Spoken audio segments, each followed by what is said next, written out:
우리 종이 미리 우리가 나눠드린 종이에 준비하다 보니까 너무 내용이 길고 많아가지고 절반 잘라서 오늘은 큰 숫자 1, 2, 3, 4번까지만 다루고요.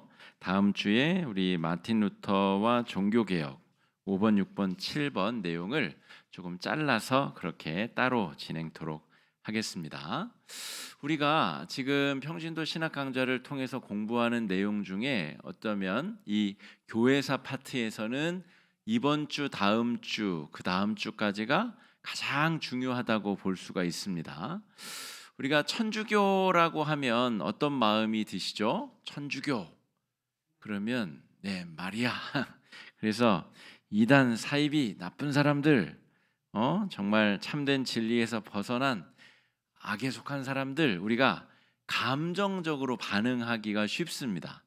그런데 왜 우리는 그들과 다른 신앙의 노선을 걷게 되었는가를 학문적으로, 지식적으로 명확하게 토대를 깔고 알아야 우리가 왜 바른 신앙의 길을 걷고 있다라고 주장할 수 있는지, 또 천주교에 다니는 사람들을 향해서 그냥 감정적으로 정서적으로 비판하고 정죄하는 것이 아니라 무엇이 잘못되었으며 무엇이 오류이고 문제인지를 우리가 설득하고 또 전도하고 다시 바른 길로 이끌 수 있다라고 하는 거죠.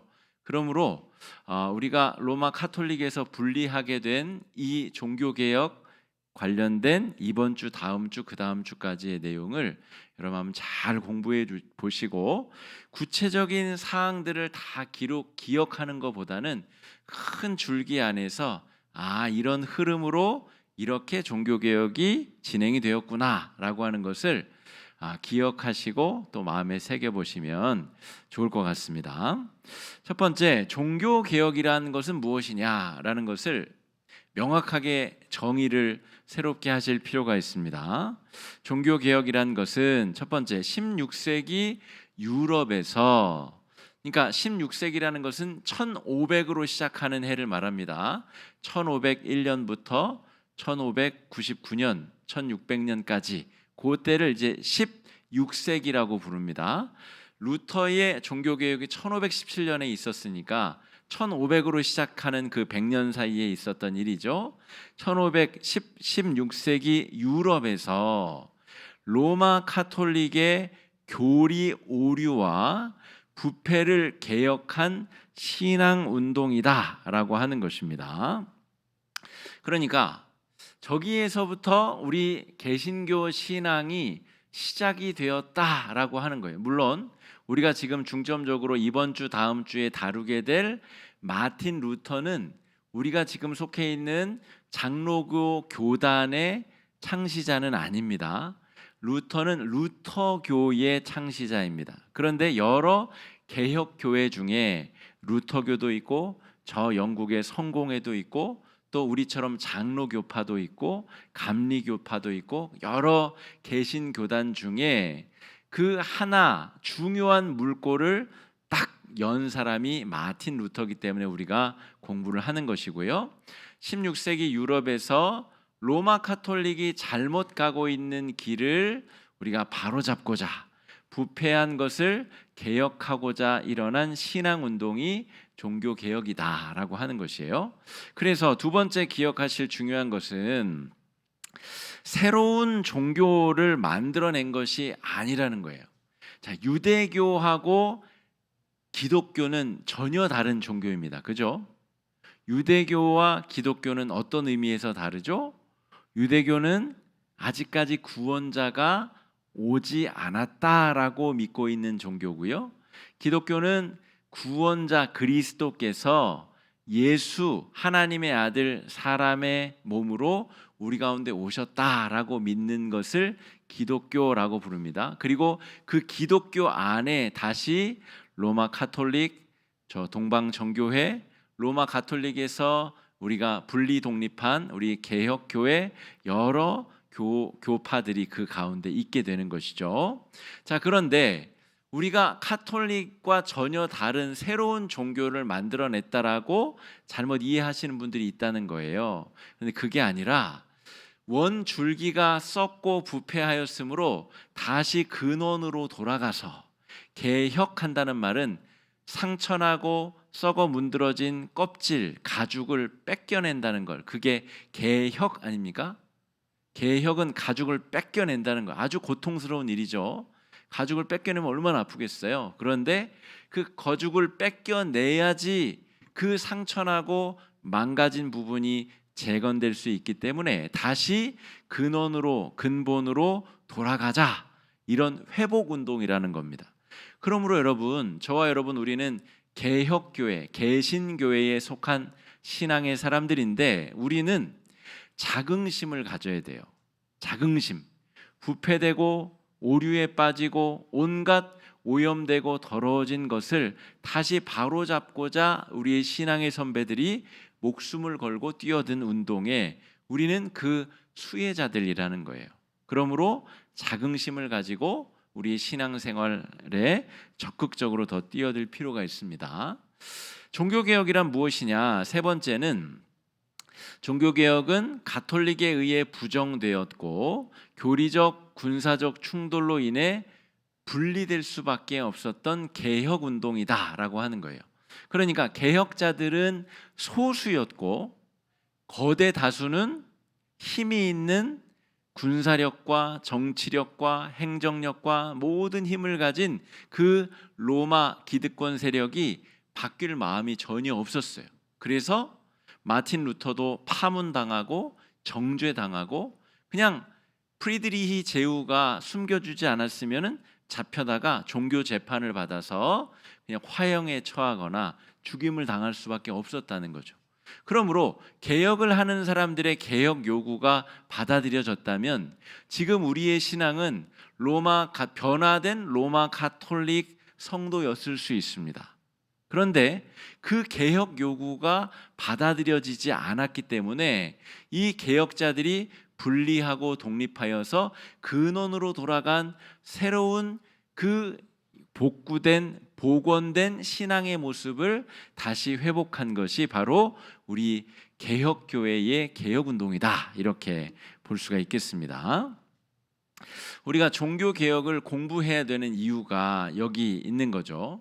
사실은 저는 미학적으로는 로마 카톨릭의 이 종교 예배 형태가 훨씬 더 저 개인적으로 미학적으로 우월하다고 생각합니다. 왜냐하면 여러분, 다 성당에 나중에 기회 되면 한 번씩 꼭 가보세요. 성당에 들어가실 수 있습니다. 막 가면 마귀가 막 공격하고 그런 게 아닙니다. 그냥 들어가실 수 있어요. 들어가면 성수가 쫄쫄쫄 이렇게 담겨 있는 성수, 거룩한 물이라는 뜻인데 그냥 만져보면 정수된 물이에요. 그리고 딱 그 가톨릭 성당 의자에도 앉아 보시면 여러분 앉아 있는 것처럼 제가 경험한 가톨릭 성당, 성공회 성당에는 이런 푹신한 방석이 없었습니다. 제가 아는 상식에서는 방석이 없어요. 굉장히 고통스럽게 앉아 있어요. 딱딱한 의자에 앉아 있어야 되고, 그래서 가톨릭 미사나 성공회 미사에 참석하다 보면 계속해서 앉았다 일어났다를 계속 시키게 됩니다. 그리고 또 앞쪽에 무릎 꿇고 앉을 수 있는 무릎바지도 존재하고 있고 그래요. 그런데 딱 들어가면 뭐가 느껴지냐면 쫙 앞으로 이 열주들이 들어서 있고 쫙 앞으로 도열된 저 앞쪽에 이 성찬을 베푸는 상이 딱 있습니다. 그러니까 미학적으로는 딱 성당이 훨씬 더 예배를 드리고 하나님 앞에 설 때 겸비된 마음을 주는 그런 미학적 또 예술적 공감각적 구성이 되어 있는 거예요. 그러니까 저는 그냥 이것저것을 떠나서는 가톨릭 성당이 훨씬 더 이 종교적으로는 사람의 신앙심을 불러일으키기 좋은 구조로 되어 있다는 거예요. 근데 여러분, 우리 개혁교회 예배당은 어떻죠? 딱 들어와 봐도 뭐 별게 없어요. 종교적으로 우리의 마음을 탁 회개시킨다든지 우리의 마음을 열게 만드는 뭔가가 별로 없다는 거죠. 그냥 페인트로 착 칠해져 있고 뭔가 단순하고 심플한 구조로 되어져 있죠. 이 모든 것들이 종교개혁자들이 이 로마 카톨릭의 구습과 악행, 교리적인 오류들을 다 전환시키고 극복시키기 위해서 이콘 숭배, 이 성상 숭배를 금지시키고 또 성상화, 우상화 시킬 수 있는 모든 요소들을 다 제거하고 가장 심플하고 가장 단순하게 우리 예배에 집중하고 선포되는 말씀에 집중할 수 있도록 예배당과 모든 구조들을 다 새롭게 리폼드 시켰기 때문에 그렇습니다. 사실 우리 교회 예배당은 개혁교회의 본래적인 형태에서 조금 벗어나 있습니다. 개혁교회는 이 말씀을 전하는 강대상이 가운데, 정가운데 위치해 있어야 됩니다. 천주교는 이 성찬을 베푸는 성찬상이 가장 가운데에 있고, 천주교는 오히려 이 설교 문화가 발달하지 않았기 때문에 설교대가 한쪽으로 치우쳐 있게 됩니다. 근데 우리 교회는 우리 처음에 리모델링 할 때 그렇게 구조가 된 것 같은데 어쨌든 그런 특징들이 있습니다. 그러니까 종교개혁의 역사를 공부해 보면 예배당의 구조와 또 예배당의 형태, 예배당의 구성 요소들이 어떻게 변화되었는가 이런 것을 또 우리가 확인할 수 있습니다. 자, 종교개혁을 우리가 공부해야 되는 이유가 있습니다. 자신의 정체성이 개혁에 있거든요. 우리는 그러니까 개혁자들이 외친 모토 중에 하나는 개혁된 교회는 계속해서 개혁되어야 한다. 이것이 종교개혁자들의 모토였습니다. 라틴어로는 에클레시아 레포르마타 셈페르 레포르만다라고 합니다. 그러니까 종교개혁자들 종교개혁을 할 시대에도 라틴어로 그들이 의사소통하고 어떤 원칙들을 만들었기 때문에 이 문장이 남아 있는 거죠. 근데 개혁된 교회는 끊임없이 개혁을 이루어야 된다는 거죠. 그런 의미에서 제가 부임 이후로 줄곧 우리 명성교회 세습 사태나 저 사랑의 교회 불법 건축물 사태를 계속 제가 비판한 이유도 거기 있습니다. 개혁교회의 본질은 끊임없이 자기 자신을 성찰하고 객관화시켜서 정말 하나님께서 부끄러워하지 아니하는 모습으로 자기 자신을 세신하고 자기 자신을 개혁해 나가는 것이 우리 개혁교회의 본질이기 때문에 그렇습니다. 우리 개혁교회가 로마 카톨릭의 윤리적인 부패와 그에 따른 교리적인 부패, 그 문제에 항거하여 개혁한 사람들이거든요. 그런데 우리 총회는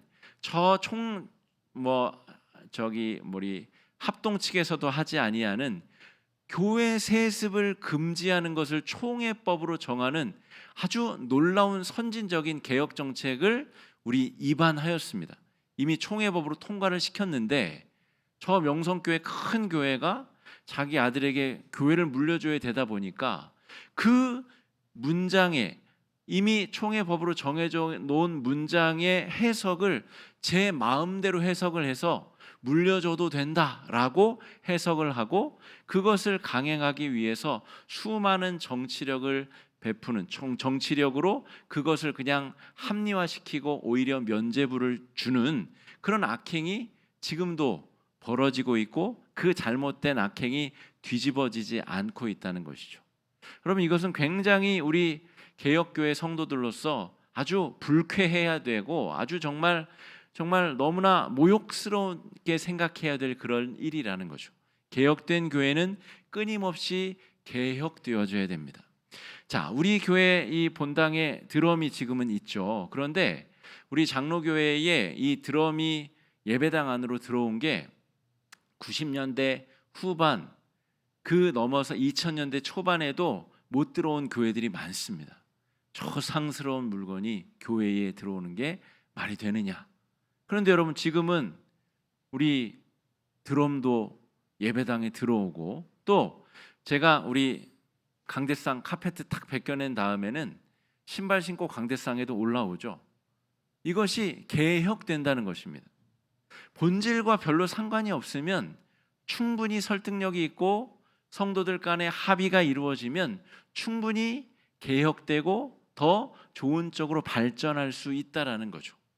또 이렇게 신발을 신고 올라오다가 또 다른 문제가 생겨서, 다른 문제가 생길 게 별로 없지만 다른 문제가 생기면 또 카페트를 깔고 신발 신고 못 올라오도록 다시 개혁되는 방향으로 바뀔 수 있다는 거죠. 정말 본질을 지키기 위해서 본질이 아닌 것들을 얼마나 잘 바꿀 수 있는가, 그것이 개혁교회의 모토이자 본질이다 말할 수 있습니다.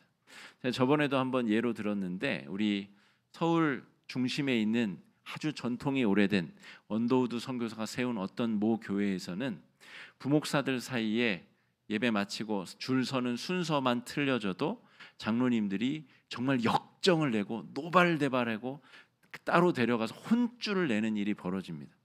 그게 예수 믿는 거랑 무슨 상관이 있습니까? 부목사들이 서열대로 안수받은 서열대로 서지 않는 거랑 예수 믿고 구원받고 천국 가는 거랑 무슨 상관이 있습니까? 또 다른 교회의 예는 강대상에 올라가는 목회자의 양말 색깔이 까만 색깔이 아니면 또 아주 난리 법석이 벌어진다 그래요. 정말 개그 콘서트보다 더 웃기는 일 아닙니까? 하얀 색깔 양말을 신고 올라가면 그날 목사 집에 까만 양말이 없었나 보죠. 그래서 하얀 양말 신었나 보죠. 그게 그 목사가 전하는 하나님의 말씀과 무슨 상관이 있습니까? 말씀에는 집중 안 하고 양말 색깔 뭐 이렇게 뚫어지다가 까만 색깔 양말 아니면 그것 가지고 흠집 잡고 트집 잡는, 그거는 개혁교회 신앙인이라고 볼 수 없죠. 저 천주교로 빨리 가셔야 됩니다. 개혁된 교회는 끊임없이 본질 추구를 위해서 본질 추구를 회방하는 여러 것들을 개혁할 수 있는 것들이 개혁교회의 본질적 신앙이다라고 하는 거예요. 그러므로 여러분, 우리 항존직 중에 우리 교회는 예전부터 이렇게 했습니다. 그 예전부터라는 것이 정말 본질적으로 중요한 것이냐, 그것을 판단해서 정말 본질적으로 중요한 것이 아니면 예전부터 했던 것이 개혁교회 안에는 의미가 없습니다. 하나님을 더 잘 믿기 위해서 끊임없이 개혁하고 바꿀 수 있는 것이 개혁교회의 본질이라는 것을 잊으면 안 됩니다.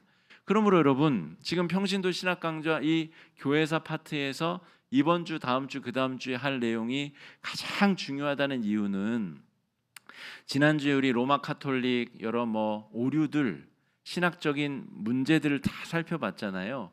그것에 지금 반기를 들고 종교개혁자들이 뛰쳐나온 것이거든요.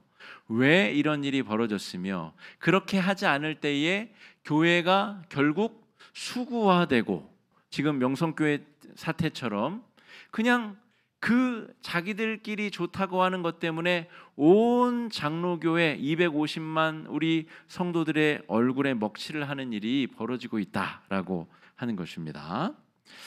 자, 보름스의 우리 루터상입니다. 저 가운데 이제 서 있는 사람이 루터라는 사람이고요. 또 이 루터의 상 네 변에 작은 상들이 있는데, 우리 발도, 위클리프, 얀 후스, 사모나롤라의 상이 이렇게 둘러져 있습니다. 여러분, 저 상을 보고 루터를 경배하는 사람들이 있습니까? 아니죠. 저거는 기념물이라고 우리가 생각을 하죠. 그런데 우리가 지금 개혁교회 신앙인으로서 저 동상을 세워두고 종교개혁 탐방을 가면 저 상을 보는 이유는 기억하자는 것입니다. 교회가 개혁되지 못했을 때에 어떤 일들이 벌어지게 되는가, 우리가 분명히 기억해야 된다는 것이죠. 자, 우리가 개혁 신앙을 공부해야 되는 이유는, 종교개혁을 공부해야 되는 두 번째 이유는 다른 교파들을 통해서 나와 우리 자신을 객관화할 수 있다는 겁니다. 여러분, 우리 제세례파라고 하는 개신교의 분파가 있어요. 저 스위스 종교개혁자 중에 우리 찌리에서 종교를 해왔었던 찌빙글리의 뒤를 잇는 사람들을 우리가 제세례파라고 부르는데, 그 제세례파라고 하는 사람들의 핵심은 유아 세례를 인정하지 않겠다는 거예요. 어렸을 때 부모의 의지로 세례를 받은 것 우리는 인정할 수 없다. 내가 성년이 되고 성장하여서 내가 내 입으로 신앙 고백을 하고 예수를 내 구주로 받아들이는 것, 그것이 정말 중요하다. 그게 제세례파의 핵심 내용입니다. 우리 한국에 있는 교단들 중에서 제세례파의 영향을 많이 받은 교단을 우리가 침례교라고 볼 수 있습니다. 그러니까 침례를 통해서 자기가 이제 신앙 고백, 완전히 새로운 사람으로 거듭났다 신앙 고백을 하는 사람들을 의미하거든요. 그런데 우리가 제세례파 사람들을 보면서 그렇지, 우리가 믿음으로 말미암아 구원받는 사실, 그 사실 때문에 내가 정말 더 하나님을 사랑해야지, 내 모든 것을 다 바쳐 하나님을 찾고 구해야지라고 하는 열정은 좀 부족하지 않나, 이런 성찰을 해봐야 된다는 거예요.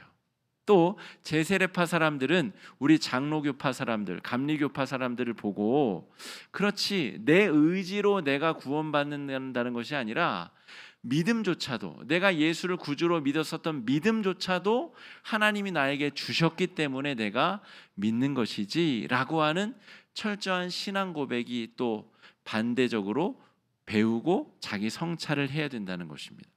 여러분, 제세례파의 신앙으로 볼 때는 이성적으로, 그러니까 정신지체 장애가 있는 분들은 자기 신앙 고백을 하기가 어렵지 않습니까? 그러면 정신지체 장애가 있는 분들은 구원을 못 받는다는 말입니까? 이런 논리적인 모순점에 또 다다르게 됩니다. 그러므로 우리가 예수 그리스도를 구주로 고백한다라고 하는 이 은혜의 본질 위에서 모든 흩어져 있는 종교 개혁을 통해 생성된 여러 교파와 교단들이 서로 영향을 주고받으면서 자기 자신을 스스로 성찰하고 개혁할 수 있도록 돕는다는 거예요. 그게 종교 개혁 이후로 우리들이 얻은 자산이고, 우리들이 끊임없이 다른 종파들을 연대하여서 힘을 합쳐서 우리 스스로를 개혁하고 바로잡으려고 우리가 노력할 수 있다라고 하는 좋은 자산이라는 것을 우리가 깨달아야 됩니다. 여러분, 로마 카톨릭은 그런 자산이 없습니다. 교황이라고 한, 적어도 로마 우리 카톨릭 교회는 교황이라고 하는 1인, 오류가 있을 수 없는 1인 휘하에 모든 교회가 보편 교회로 묶여 있습니다. 자기들은 자기들만 교회라고 생각해요. 교황 밑에 우리들만 일반적인 보편적인 교회입니다, 이런 식의 신앙 고백을 한다는 거죠. 그렇기 때문에 자기들끼리 반성하고 돌이키고 성찰할 수 있는 길이 없습니다. 우리 개혁교회는 성공회도, 저 감리교도, 장로교도, 저 제세례파도 우리가 같은 개혁교회라는 틀 안에서 서로를 객관화하고 성찰하고 개혁할 수 있는 토대가 있다 하는 것입니다. 자, 개혁교회는 그래서 이단 사이비의 공격에 바르게 대처할 수 있습니다. 저 신천지가 우리 기승을 부릴 때 그들의 신학적인 문제가 무엇인가를 아주 적극적으로 방어한 것은 천주교가 아니라 우리 개혁교회입니다. 이단 사이비 대책에 앞장서서 대책 기구를 만들고 신학적으로 논쟁점들을 새롭게 책정하고 그것에 따른 신학적인 교리들을 재확인하고 우리가 왜 저들을 이단으로 단죄할 수밖에 없는지에 대한 분명한 논리와 근거들을 세울 수 있는 준비가 개혁교회는 되어 있다라는 것이죠. 삼위일체 신앙을 고백하는가? 삼위일체 신앙이 무너졌는가? 그렇지 아니한가?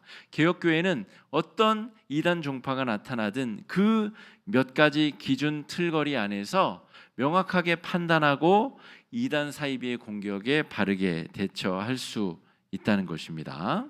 자, 네 번째로는 교회가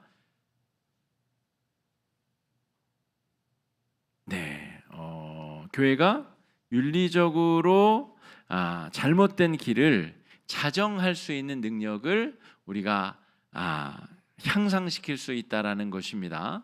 말씀드린 명성교회 사태나 사랑의 교회 문제나 그들 교회 안에서는 아무 문제가 없다고 여겨지지만 자기 자신을 객관화해서 보면 세상 법적으로도 문제가 되고 윤리 도덕적으로 문제가 되는 그 문제를 개혁할 수 없다면 이미 심각한 영적 중병에 걸려들었다는 것을 잘 자각해야 된다는 것입니다. 자, 그래서 우리가 지금 이제 살펴볼 것은 중세 교회의 윤리 도덕적인 문제, 도대체 왜 우리의 믿음의 선배들은 로마 카톨릭으로부터 그들의 잘못된 것을 외치고 선포하고 근원으로 돌아가자 외칠 수밖에 없었는가를 우리가 살펴보자는 것입니다. 자, 중세교회라는 말은 6세기부터, 6세기라는 말은 500으로 시작되는 해를 말합니다. 500년부터 599년까지. 그러니까 6세기부터 15세기까지 1400땡땡부터 1499년까지 약 1000년에 걸쳐서 유럽 대륙과 지중해 연안을 통일시킨 절대적인 종교 권력 기구입니다. 우리가 지난주에 우리가 신성 로마 제국이라는 단어를 제가 설명해 드렸죠. 새롭게 생성된 로마 제국이라는 말이 아니라 우리 신신자의 거룩할 성자를 써서 신이 내린 로마 국가라는 뜻입니다. 신성 로마 제국은 어떻게 이루어지냐면 교회의 교황이 신성 로마 제국의 황제를 황제로 임명했기 때문에 그것을 신성 로마 제국이라고 불러요. 그리고 그것이 지금 이 독일이라는 국가의 전신이 되죠. 그래서 두 권력 기관 사이에 서로 영적인 권위를 주고 또 신성 로마 제국은 이 이태리에 있는 교황청을 보호해주고 교황청을 군사적으로 보호해주는 역할을 감당하게 됩니다. 그러니까 종교와 권력이 서로 영향을 주고받으면서 자기들의 기득권을 확보한 시간이 이미 천년이 지나버렸다는 거죠. 그 사이에 엄청난 문제들이 생겨나게 됩니다. 중세교회는 정치, 문화, 철학, 예술, 학문, 사회 등 모든 것이 교회를 떠받들고 있는 구조를 띠게 됩니다. 그래서 여러분 로마의 바티칸 성당, 시스티나 소성당 이런 데 보면 라파엘로, 미켈란젤로, 레오나르도 다빈치 수많은 당대의 최고의 예술인들의 미술 작품들이 다 그곳에 모이죠. 그러니까 문화, 예술, 음악, 철학 할 것 없이 모든 것들이 이 중세 교회를 떠받드는 그런 주춧돌로 쓰임 받게 된다는 것입니다. 그러니까 힘과 권력을 가진 사람들이 이 신부가 되기 위한 어떤 성직을 매매하고 성직에 아주 더러운 돈들이 오가게 되고 온갖 추악한 범죄와 이 사악한 범죄들이 교회를 중심으로 펼쳐지게 되는 그야말로 중세가 이 문화적으로는 융성한 시기를 겪지만 영적으로는 아주 그냥 땅바닥에 처박혀서 아주 더러운 상태까지 내몰리게 되는 그런 시대가 중세 사회라고 볼 수가 있겠습니다. 교회에 권력과 재산이 몰리면서 종교의 본래 기능에서 벗어나 재산 증식과 정치, 행정, 전쟁에 개입하는 그런 일들이 펼쳐지게 됩니다. 우리가 지난주에 공부한 내용 중에 십자군 전쟁이라는 게 있었죠. 원래는 저 이슬람이 우리 동로마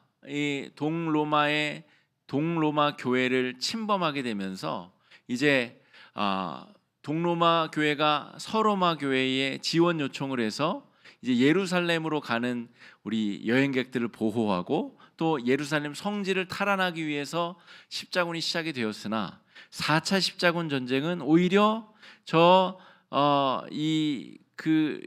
유럽의 종교 기득 권력자들의 이 요청을 받은 십자군이 오히려 이스탄불을 침략하여서 정말 하나님의 귀한 권능의 역사를 다 무너뜨리고 재물을 약탈하고 온갖 범죄를 저지르는 그런 전쟁 범죄로 치닫게 되었다는 것입니다. 그러니까 돈과 권력이 몰리면서 수많은 문제들이 교회 안에 벌어지게 됐다는 것이죠. 성직자의 성적 타락과 성직 매매가 만연하게 되었고 무자격 성직자가 양산되게 되었습니다. 중세 교회에는 우리 신부들이 성적으로 타락하게 되어서 여인들과 잠자리를 가지는 것들이 아주 비일비재하게 벌어졌어요. 그래서 사생아게 태어나면 그 사생아를 어디 비밀리에 보호해야 되는 시설이 필요했던 거죠. 그게 바로 지금의 보육원, 고아원의 시조격이 되게 됩니다. 그래서 고아원에 수많은 아이들이 다 모여서 집단적으로 이제 돌봄을 받게 되는데 그 아버지가 다 성당의 신부들이고 주교자 신부들이고 이 교회 언저리에서 일하는 사람들이라는 것이죠. 그 정도로 교회가 타락하고 부패하는 상황 가운데 빠져들게 됐다는 것입니다. 그런데 이 윤리적인 부패가 그냥 거기서 끝나면 좋은데 교리적인 부패로까지 이어지게 되었다는 것입니다. 자, 그래서 구원받는 것이 믿음으로 구원받는 것이 아니라 신부의 세례를 통해서만 구원을 받을 수 있다. 교리가 그렇게 왜곡되게 됩니다. 그래서 다음 주에 공부하게 될 내용 중에 마틴 루터가 비판한 내용 중에 하나가 뭐냐면 이 로마 카톨릭의 7성례를 비판합니다. 7가지 성례 중에 세례를 둘로 나누거든요. 그래서 처음의 세례는 평신도끼리도 줄 수 있습니다. 그냥 깨끗하게 하는 세례. 두 번째 세례가 견진성사라고 하는 건데 이것은 주교자 신부만 줄 수 있어요. 그것을 통해서 성령이 강림하게 할 수 있고 그것을 통해서 그 사람이 영적으로 새로워질 수 있다라고 하는 거죠. 그러니까 구원을 자신 안에 생긴 믿음으로 얻는 것이 아니라 신부의 세례를 통해서만 구원받을 수 있다. 이렇게 교리가 왜곡되어지게 됩니다. 그러니까 구원받기 위해서는 신부의 사제의 영적 권위가 굉장히 커지게 되는 것이죠. 이런 교리적인 부패로까지 이어지게 되었다 하는 거예요. 자, 연옥이 생기게 되고 연옥이라고 하는 이 천국과 지옥으로 가기 전에 대기소가 생기게 되고요. 그 대기소에는 죽은 사람들이 대기하고 있는 거예요. 그러면서 저 후손들이 자기를 위해서 연보, 헌금을 많이 한다거나 자기를 위해서 성덕을 나누어 줘야 됩니다. 그러니까 후손들이 덕을 많이 쌓아서 그 덕을 이미 죽은 부모나 지 연옥에 있는 이 사람들을 위해서 덕을 기증해 주어야 거기서 애매한 사람들이 천국으로 숑 간다는 거죠. 그러면서 성인들의 잉여 성덕의 문제가 또 등장합니다. 성경에 없는 내용들이 어마어마한 부패 교리들로 양산되게 되는 거죠. 예를 들어서 프란치스코 같은 성자들은 자기가 천국에 갈 수 있는 성덕 이외에도 엄청나게 많은 성덕들이 있을 거 아니에요. 이 카톨릭에서 말하는, 그러니까 프란치스코는 당연히 천국에 가고 나머지 성덕들이 있는데 그게 연옥에 쌓여 있다는 거예요. 그래서 하나님이 이 땅에 있는 후손들 중에 헌금 많이 하는 사람을 통해서 프란체스코 성덕의 일부분을 떼다가 연옥에 자기 죽은 부모에게 준다는 거죠. 그래서 그 부모가 천국으로 슝 간다는 거예요. 이게 말이 되는, 여러분, 말이 되는 교리입니까? 그런데 윤리적으로 부패하다 보니까 이것이 교리의 부패를 만들게 되고 교리의 부패가 또 교황의 말을 통해서 확정되어지게 되면 이것은 그냥 성경의 권위보다 더 뛰어난 교리로 확정되게 되는 겁니다. 그러니까 여러분, 종교개혁이 일어날 수밖에 없지 않겠습니까?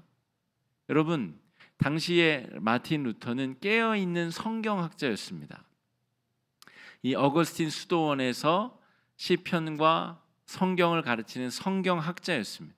자기가 성경을 읽으면 읽을수록 카톨릭에서 벌어지는 이 말도 안 되는 일들을 가르칠 수가 없는 거예요.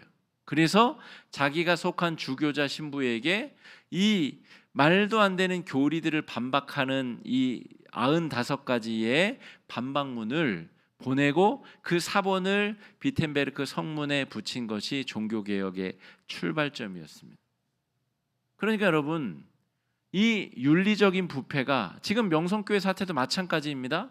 자기 자식에게 교회를 넘겨주고 싶은데 이미 정해놓은 총회의 헌법을 바꿔야 되니까 윤리적인 부패가 교리적인 부패를 낳는 현상이 벌어져 버린 것입니다.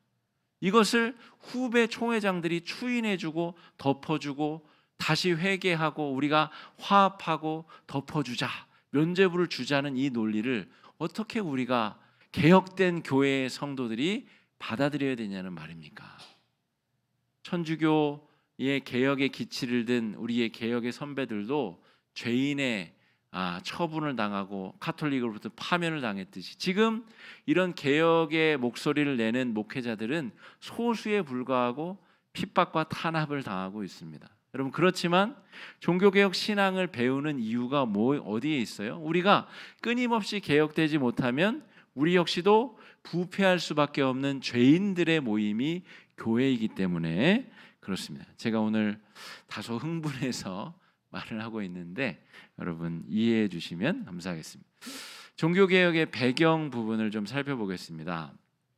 16세기 이전에도 영국의 위클리프 또 체코의 얀 후스라고 하는 위대한 종교개혁자들이 있었습니다. 이미. 그러니까 루터가 최초의 종교개혁자가 아니에요. 이미 영국의 위클리프와 체코의 얀 후스 같은, 얀 후스는 심지어 산채로 화형을 당합니다. 이 카톨릭의 오류를 고발하고 정말 하나님의 말씀의 본질로 돌아가자 이 운동을 벌였기 때문에 산채로 화형을 당하고, 위클리프는 부관 참시를 당합니다. 이미 죽은 사람의 시체를 파내가지고 그 시체를 화형시켜버리는 아주 참담한 범죄를 저지르게 된다는 거죠. 자, 두 번째는 르네상스 인문주의 발흥. 그러니까 1000년 동안 이미 중세 교회가 기승을 부렸어요. 그러니까 그 중세 교회 안에서 예술가들이 뭔가 자기 의지를 표현할 수가 없는 거예요. 엄청난 예술적인 능력이 그 중세 교회의 엄숙주의에 짓눌려 가지고 표현을 못했다는 거죠. 그러다가 이제 교회의 힘이 약화되는 13세기, 14세기에 이르러서 다시 로마의 문화를 복원하자 이런 르네상스 문예 부흥 운동이 일어나게 됩니다. 그래서 여러분 시스티나 성당 위에 보면 위쪽에 천지창조라고 하는 그 그림이 있잖아요. 근데 거기에 보면 하나님의 형상을 하고 이렇게 손을 뻗치고 있고 아담이 이렇게 손을 만나는 그 그림 있잖아요.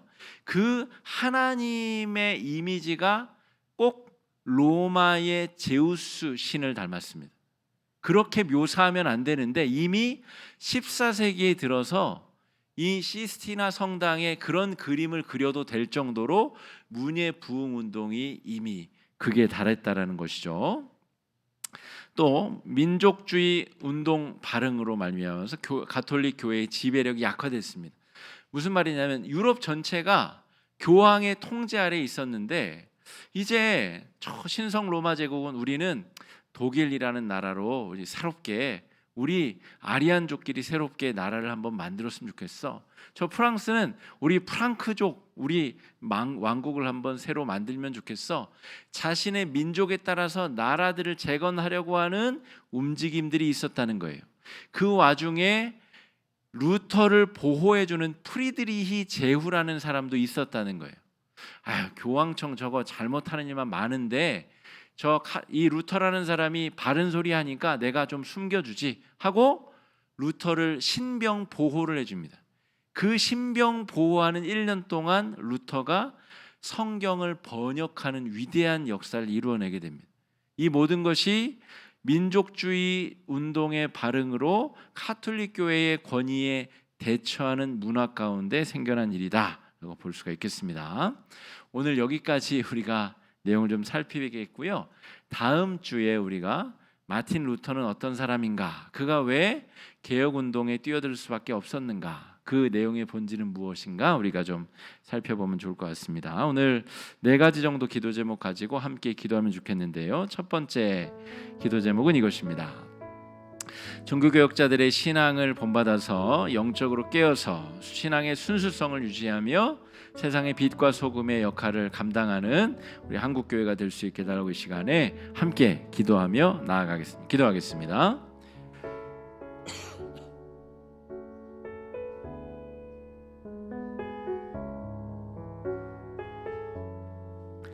사랑해 주님 은혜를 감사합니다. 연약하고 부족한 우리들 종교개혁자들의 신앙을 잘 본받을 수 있도록 하나님 아버지 인도하여 주시옵소서. 하나님 아버지, 우리가 개혁된 교회인데 끊임없이 자기 자신을 성찰하며 개혁된 모습으로 우리가 나아가고 있는지를 잘 돌이켜보도록 주님 인도하여 주시고 주장하여 주시옵소서. 그리하여서 정말 진리가 빛을 잃어가는 이 시대 속에서 우리가 하나님 나라를 어떻게 이루어가고 만들어가야 되는지를 주님 꿈꾸게 하여 주시고 애쓰고 노력하게 하여 주셔서 하나님이 거룩하신 인자하심 가운데 모든 것이 합력하여 아름답게 선을 이루는 은혜의 역사를 우리가 바라볼 수 있도록 주님 주장해 주시고 역사하여 주시옵소서. 하나님 아버지, 빛과 소금의 역할을 감당해야 되는 교회가 세상의 왜곡된 논리와 왜곡된 윤리관에 갇혀서 하나님의 백성들이 정말 하나님의 뜻대로 나아가지 못하는 여러 가지 정말 죄악된 모습들도 띠고 있습니다. 하나님 아버지, 우리를 불쌍히 여겨주시고 긍휼히 여겨주셔서 하나님의 권능의 빛 아래 우리가 끊임없이 스스로를 돌아보며 객관화하며 개혁해 나갈 수 있는 귀하고 아름다운 은혜의 역사 우리 가운데 허락해 주시고 주장해 주시고 역사해 주시고 함께하여 주시옵소서.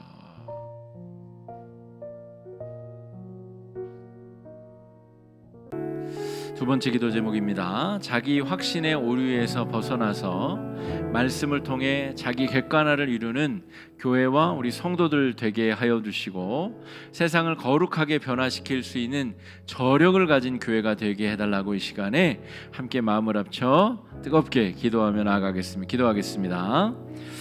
사랑해 주님 은혜를 감사합니다. 하나님 아버지, 로마 가톨릭이 자기 확신의 오류에 빠져서 정말 자기가 행하고 있는 것, 자기가 말하고 있는 것, 자기가 하나님을 섬기고 있는 모든 것이 무엇이 오류이고 무엇이 잘못되어 있는지를 깨닫지 못한 채 자기 확신의 오류 속에 갇혀서 죄악으로 또 실패로 온갖 타락으로 윤리적인 타락과 범죄로 치우치게 됐음을 우리가 깨닫게 됩니다. 하나님 아버지, 주님 인도하여 주셔서 하나님, 우리가 하나님 앞에 바른 신앙으로 올바로 설 수 있도록 자기 자신을 돌이켜보며 내가 하나님 앞에 바로 서고 있는지, 거룩한 하나님의 말씀의 반석 위에 든든히 세워지고 있는지 자기 자신을 잘 점검하도록 주님 인도하여 주시옵소서. 우리가 언젠가 하나님 나라 부름을 받아야 될 사람들인데 이 세상의 것에 집착하지 아니하게 하여 주시고 이 세상의 것, 하나님께서 우리에게 허락하여 주신 것을 믿는 믿음으로 하나님의 영광 위에서 아름답고 귀하게 잘 사용할 수 있도록 주님 인도해 주시고 역사해 주시고 함께하여 주시기를 간절히 소망하오니 하나님 아버지 인도해 주시고 주장하여 주시옵소서.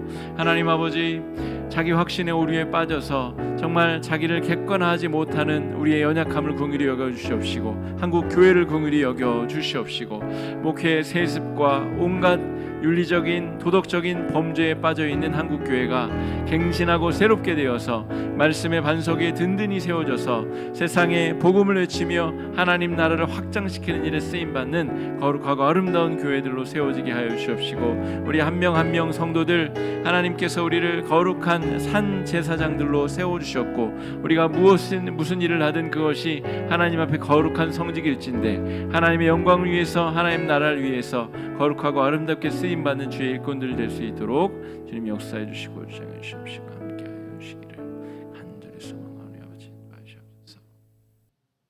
세 번째 기도 제목입니다. 한국교회가 본질에서 벗어나서 비본질적인 권력과 부에 치우치지 않게 하여 주시고 윤리적인 부패가 교리적인 부패로까지 연결되어서 되돌릴 수 없는 절망적 상황에 빠지지 아니하도록 이미 저질러진 그런 범죄들 주님께서 되돌려 주시고 하나님께서 그 명예를 다시 되찾게 하여 주시며 하나님의 명예를 더럽힌 우리의 연약함과 죄악들이 돌이켜질 수 있도록 여러분 위해서 함께 기도해 주시기 바랍니다. 기도하겠습니다. 사랑해 주님 은혜를 감사합니다. 우리 연약함을 긍휼히 여겨 주시옵소서. 하나님의 말씀의 본질을 우리가 두 손에 잡고 있으면서도 그 본질에서 벗어난 죄악의 길로, 오염된 길로, 타락의 길로 우리가 걷고 있는 것은 아닌지 이 시간 뼈저리게 우리가 반성하고 혁신적인 노력을 행할 수 있도록 인도하여 주시옵소서. 그리해서 하나님, 우리의 연약함을 하나님 앞에 내려놓고 하나님의 말씀 위에 우리의 삶을 올바로 세우게 하여 주시옵소서. 교회가 예수 그리스도를 믿고 구원받는 것 이외에 우리가 개혁할 수 있는 부분들을 다 개혁하게 하여 주시옵시고, 잘못되고 타성에 치우치고 잘못된 것들을 믿음으로 되돌리고 바로잡을 수 있는 은혜의 역사 우리 가운데 허락하여 주시옵소서. 주의 영광을 위하여서 우리가 바꾸지 못할 것이 무엇이 있습니까? 하나님 나라의 확장을 위해서 우리가 내려놓지 못할 것이 무엇이 있습니까? 하나님 아버지, 우리가 하나님의 말씀과 은혜로 변화되게 하여 주시고 새로워지게 하여 주시고 온전케 되는 아름다운 은혜 역사 있도록 주님 주장해 주시옵시고 역사해 주시옵시고 함께하여 주시기를 아버지 간절히 소망하오니 인도하여 주시옵소서. 자, 네 번째 기도 제목입니다. 우리 개인적인 기도 제목 위해서 기도해 주시고, 우리 장기 환자들, 단기 환자들, 수술로 우리 회복 중인 우리 교우들 여러분 위해서 기도해 주시고, 2024년 우리가 새해 말씀으로 세워지고 또 기도함으로 온전해지는 귀한 영적 성숙을 이뤄낼 수 있도록 여러분 위해서 기도해 주시고, 전쟁으로 피 흘리고 있는 여러 세계 시민들 위해서, 자연재해와 여러 가지 환경 파괴로 어려움을 겪는 세계 시민들 위해서 함께 기도해 주시기 바랍니다. 기도하겠습니다.